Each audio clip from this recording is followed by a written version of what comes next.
ನಿನ್ನೆಯಿಂದ ವಿಪರೀತ ಸೌಂಡ್ ಮಾಡ್ತಾ ಇರೋದು ನಿಧಿ ಸಿಕ್ಕಿದೆ ಅಂತ. ಐತಿಹಾಸಿಕ ಲಕ್ಕುಂಡಿ ಗ್ರಾಮದಲ್ಲಿ ಭಾರಿ ಪ್ರಮಾಣದ ಚಿನ್ನದ ನಿಧಿ ಸಿಕ್ಕಿದೆ.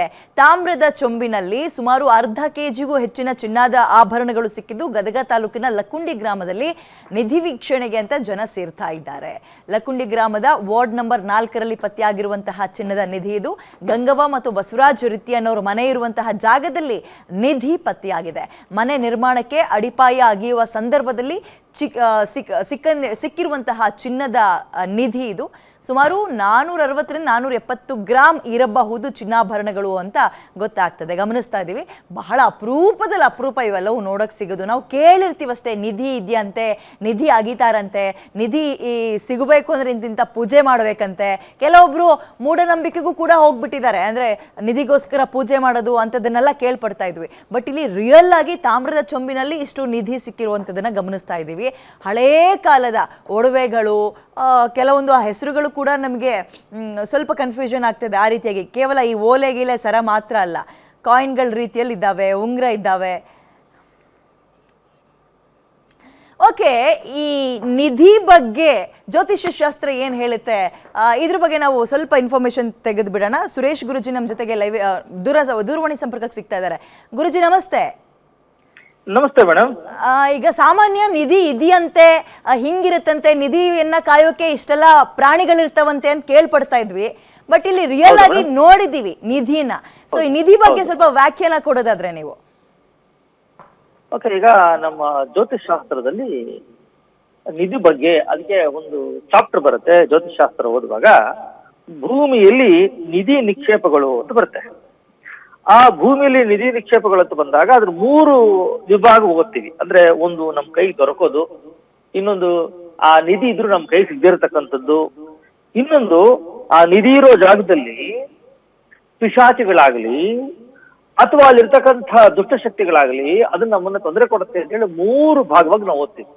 ಅದರಲ್ಲಿ ಈಗ ಏನು ನಮ್ಮ ಇತ್ತೀಚಿನ ನ್ಯೂಸ್ ಅಲ್ಲಿ ಹೇಳೋ ಹಾಗೆ ಇಲ್ಲಿ ಸಿಕ್ಕಿರ್ತಕ್ಕಂಥ ಈ ಲಕ್ಕುಂಡಿ ಅಥವಾ ಏನು ಗದಗಲೇನು ನಿಧಿ ಸಿಕ್ಕಿದೆಯೋ ಅದು ತಾನಾಗಿ ತಾನು ಮೇಲೆ ಬರುತ್ತೆ. ಕೆಲವು ನಿಧಿಗಳು ಏನಾಗುತ್ತೆ ಸ್ವಲ್ಪ ದಿನ ಮಾತ್ರ ಇರುತ್ತೆ, ಅದಕ್ಕೆ ಆತರ ಮಂತ್ರ ಮಾಡಿ ಇಟ್ಟಿರ್ತಾರೆ. ಕೆಳಗಡೆ ಇಟ್ಟಾಗ ಅದು ದಿನ ಕಳಿತ ಮೇಲ್ ಬರುತ್ತೆ. ಅದು ಇಷ್ಟು ದಿನ ಅಂತ ಆಯುಷ್ ಇರುತ್ತೆ ಅದಕ್ಕೆ.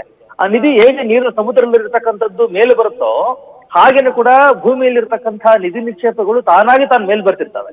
ತಾನಾಗಿ ತಾನು ಮೇಲ್ ಬಂದಾಗ ಇಂತಹ ಅದೃಷ್ಟವಂತರು ಅಂತ ಕರೀತಾರೆ. ಎಲ್ರ ಕೈಗೂ ನಿಧಿ ಕಾಣ್ಬೋದು, ಕೈ ಸಿಗಲ್ಲ. ಅದು ಕೈ ಸಿಕ್ಕಿದ್ರು ಅದು ದಕ್ಕದೇ ಇರ್ಬೋದು. ಈ ತರ ಅವರಿಗೆ ದಕ್ಕಿ ಮತ್ತೆ ಕಣ್ಣು ಕಂಡು ಅದು ಪ್ರಚಲಿತವಾಗಿ ಸರ್ಕಾರ ಕೊಪ್ಪಿಸ್ತಾರೆ ಅಂದ್ರೆ ಅವ್ರು ನಿಜವಾಗಿ ಅದೃಷ್ಟವಂತರು. ಇದು ಜ್ಯೋತಿಷ್ ಶಾಸ್ತ್ರದಲ್ಲಿ ಅನಾದಿ ಕಾಲದಿಂದಲೂ ಕೂಡ ಇದು ಉಲ್ಲೇಖ ಆಗಿರ್ತಕ್ಕಂಥದ್ದು. ಇನ್ನೊಂದು, ಈಗ ನಾವು ಸಾಮಾನ್ಯ ನಿಧಿ ಅಂದ್ರೆ ಭೂಮಿ ಅಡಿಯಲ್ಲಿ ಇರುತ್ತಂತೆ, ಹಿಂಗ ಅಗದಾಗ ಸಿಗುತ್ತಂತೆ, ಇಷ್ಟು ಮಾತ್ರ ಕೇಳ್ಪಟ್ಟಿದೀವಿ. ನಿಧಿ ಅಂದ್ರೆ ಬರೀ ಚಿನ್ನಾಭರಣ ಮಾತ್ರನಾ? ಅದು ರತ್ನಗಳಾಗುತ್ತೆ. ನಿಧಿ ಅಂದ್ರೆ ಆಗಿನ ಕಾಲದ ನಿಧಿ ಅಂದ್ರೆ ಏನು ಅಂದ್ರೆ ಅಮೂಲ್ಯ ವಸ್ತುಗಳು ಅಂತ. ಅದು ಏನು ಅಮೂಲ್ಯಗಳು, ಅಮೂಲ್ಯವಾಗಿರ್ತಕ್ಕಂಥವು ರತ್ನಗಳಾಗಿರ್ಬಹುದು, ಡೈಮಂಡ್ ಆಗಿರ್ಬೋದು, ಅಥವಾ ಈ ತರ ಬಂಗಾರ ಆಗಿರ್ಬೋದು, ಪಂಚಲೋಹ ಆಗಿರ್ಬೋದು, ಪಂಚರತ್ನಗಳಾಗಿರ್ಬೋದು, ಅಥವಾ ಒಂದು ದೈವವಾಗಿರ್ತಕ್ಕಂಥ ಒಂದು ಯಾವ್ದಾದ್ರು ಒಂದು ಕಲ್ಲಿನ ವಿಗ್ರಹ ಕೂಡ ಆಗಿರ್ಬೋದು. ಎಲ್ಲ ನಿಧಿ ಅಂತ ಕರೀತಾರೆ. ನಿಧಿ ಅಂದ್ರೆ ಅನರ್ಘ್ಯವಾಗಿರ್ತಕ್ಕಂಥದ್ದು. ಅನರ್ಘ್ಯ ಅಂದ್ರೆ ಯಾವತ್ತೂ ಕೂಡ ಅಳಿದೇ ಇರತಕ್ಕಂಥದ್ದು ಅಂತ. ಅರ್ಘ್ಯ ಅಂದ್ರೆ ಅದು ತುಪ್ಪ, ಅನರ್ಘ್ಯ ಅಂದ್ರೆ ಅದು ತುಪ್ಪ ಕೈ ಮುಟ್ಟಿ ಕೈ ತೊಳೆದ್ರು ಕೂಡ ಅದ್ರ ವಾಸನೆ ಹಾಗಿರುತ್ತೆ. ಹಾಗಾಗಿ ಅನರ್ಘ್ಯ ಅಮೂಲ ಅಂತಕ್ಕಂಥದ್ದು ಬರೀ ಗೋಲ್ಡ್ ಅಲ್ಲ, ಬೇರೆ ಬೇರೆ ರೂಪದಲ್ಲೂ ಕೂಡ ಇರ್ತದೆ. ಆದ್ರೆ ಬೇರೆ ಬೇರೆ ರೂಪದಲ್ಲಿ ಇದ್ರೂ ಕೂಡ ಅದೇನಾಗುತ್ತೆ, ದಿನ ಕಳಿತ ಮೇಲ್ ಬರ್ತಾ ಹೋಗ್ತದೆ. ಮೇಲ್ ಬರ್ತಾ ಇದ್ದಾಗ ಆ ಭೂಮಿ ಹತ್ರಕ್ಕೆ ಮೇಲ್ ಬರುತ್ತದು. ಮೇಲ್ ಬಂದಾಗ ಅವರು ಕೈಯಳತೆಯಲ್ಲಿ ಅವರು ನಿಧಿ ಇಟ್ಟಿರ್ಬೋದು ಅಥವಾ ಆಳವಾಗಿಟ್ಟಿರ್ಬೋದು, ಅದು ಪ್ರಶ್ನೆ ಬರಲ್ಲ. ಆ ನಿಧಿ ಅಂತಕ್ಕಂಥ ತಾನಾಗಿ ಮೇಲ್ ಬಂದು ಅದೃಷ್ಟ ಲಕ್ಷ್ಮಿ ನಮ್ಮ ಮನೆಗೆ, ಭಾಗ್ಯದ ಲಕ್ಷ್ಮಿ ಬಾರಮ್ಮ ನಮ್ಮ ಮನೆಗೆ. ಈಗ ನಿಧಿ ಸಿಕ್ಕರೆ ಒಳ್ಳೇದು ಅಂತಾರೆ, ಇನ್ನೊಂದೊಂದ್ ಕಡೆ ಕೆಲವೊಂದ್ ಕಡೆ ನಿಧಿ ಸಿಗಬಾರ್ದು, ಅದು ಅಪಶಕುನ ಅಂತಾನೂ ಅಂತಾರಲ್ವಾ ಜ್ಯೋತಿಷ್ಯದಲ್ಲಿ? ಯಾಕಂತಾರಂದ್ರೆ ಈಗ ಆಗ್ತಾನೆ ಹೇಳಿದೆ 3 ಚಾಪ್ಟರ್ ಓದ್ತೀವಿ. 3 ಚಾಪ್ಟರ್ ಓದುವಾಗ ಒಂದು ಪಿಶಾಚಿ ಕಾವಲಿ ಇರ್ತದೆ, ಅದು ಕಟ್ಟಾಕಿರ್ತಾರೆ ಅಂತ. ಅವ್ರೇನ್ ಮಾಡ್ತಾರೆ, ಆಗಿನ ಕಾಲದಲ್ಲಿ ಆ ಮಠ ಮಂತ್ರ ಏನಾದ್ರು ಮಾಡಿದ್ರೆ, ಕಟ್ ಮಾಡಿದ್ರೆ ಏನ್ ಮಾಡ್ತಾರೆ ಅಂದ್ರೆ ಅವ್ರ ಬಾಯಲ್ಲಿ ಹೇಳಿರ್ತಾರೆ ಅಂದ್ರೆ ಈ ನಿಧಿ ನಮ್ಮೂರಿಗೆ ಬಿಟ್ಟು ಬೇರೆ ಯಾರಿಗಾದ್ರೂ ಕಳ್ಳರು ಕಾಕರು ಏನಾದ್ರು ಕೊಡಿ ಕೈ ಹಾಕಿದ್ರೆ ಅವ್ರಿಗೆ ಏನಾದ್ರು ತಗಿಲಿ, ಅವ್ರಿಗೆ ಏನಾದ್ರು ಆಗ್ಲಿ ಅಂತ ಹೇಳಿ ಅಂತ ಬರಗಾಲ ಟೈಮಲ್ಲಿ ಇಡ್ತಾರೆ. ಯಾಕಂದ್ರೆ ಆಗಿನ ಕಾಲದಲ್ಲಿ ಬರಗಾಲ ಇರ್ತಾ ಇತ್ತು. ಆ ಬರಗಾಲ ಇದ್ದಾಗ ಏನ್ ಮಾಡೋರು, ಇದನ್ನ ನಮ್ಮ ಮುಂದಿನ ದಿನಗಳ ಸೇವಿಂಗ್ಸ್ ಅಂತ ಹೇಳಿ ಇಡತಕ್ಕಂಥ ಒಂದು ಸೇವಿಂಗ್ಸ್ ಅಂತ ಒಂದಿಟ್ಟಿರ್ತಾರೆ, ಇನ್ನೊಬ್ರು ಏನ್ ಮಾಡ್ತಾರೆ, ಸೇವಿಂಗ್ಸ್ ಅಂತ ಒಂದು ದೃಷ್ಟಿ ಆದ್ರೆ ಇನ್ನೊಂದು ಟ್ರಾವೆಲ್ ಮಾಡ್ಬೇಕಾಗಿರುತ್ತೆ, ಒಂದು ಊರಿಂದ ಒಂದು ಊರು ಟ್ರಾವೆಲ್ ಮಾಡ್ಬೇಕಾಗತ್ತೆ, ಅಥವಾ ತೀರ್ಥಯಾತ್ರೆ ಮಾಡ್ಬೇಕಾಗತ್ತೆ. ತೀರ್ಥಯಾತ್ರೆ ಮಾಡ್ತಾ ಇರುವಾಗ ಮನೆಯನ್ನು ತಗೊಂಡೋಗಿ ಮಧ್ಯದಲ್ಲಾದ್ರೂ ಒಂದ್ ಕಡೆ ಇಟ್ಬಿಟ್ಟು ಆ ತೀರ್ಥಯಾತ್ರೆ ಮುಗಿಸ್ಕೊಂಡೋಗಿ ವಾಪಸ್ ಬರ್ತಾ ಆ ನಿಧಿನ ತಗೊಂಡು ವಾಪಸ್ ಬರ್ತಾರೆ. ಅದನ್ನ ಮಧ್ಯದಲ್ಲೆಲ್ಲಾದ್ರೂ ಕೂಡ ತನ್ನ ರಕ್ಷೆಗೋಸ್ಕರ ಇಟ್ಟಿರ್ತಾರೆ, ತನ್ನ ರಕ್ಷೆಗೋಸ್ಕರ ಸೇವಿಂಗ್ಗೋಸ್ಕರ ಇಟ್ಟಿರ್ತಾರೆ. ಕೆಲವು ನಮ್ಗೆ ಈಗ ಈ ಕಥೆಗಳನ್ನೆಲ್ಲ ಹೇಳ್ತಾ ಇದ್ರಲ್ಲ, ಕೆಲವೊಂದು ದೇವಸ್ಥಾನಗಳಲ್ಲಿ ನಿಧಿ ನಿಕ್ಷೇಪ ಇದೆಯಂತೆ, ಅದನ್ನ ಕಾವಲು ಕಾಯೋಕೆ ಸರ್ಪದ ರೂಪದಲ್ಲಿ ಅಥವಾ ಹದ್ದಿನ ರೂಪದಲ್ಲಿ ಅಲ್ಲೇ ಇರ್ತವೆ ಯಾವಾಗ್ಲೂ ಪ್ರಾಣಿ ಪಕ್ಷಿಗಳು ಅಂತಾರೆ. ನಿಜನಾ ಅದೆಲ್ಲ? ಸತ್ಯ ಹೌದು. ಎಲ್ಲಿ ನಿಧಿ ಇರುತ್ತೋ ಅಲ್ಲಿ ಸರ್ಪ, ಅದರಲ್ಲಿ ವಿಶೇಷವಾಗಿರ್ತಕ್ಕಂಥ ನಾಗ ಇರ್ತದೆ, ನಾಗಮಣಿ ಅಂತ ಕೇಳಿರ್ಬೋದು.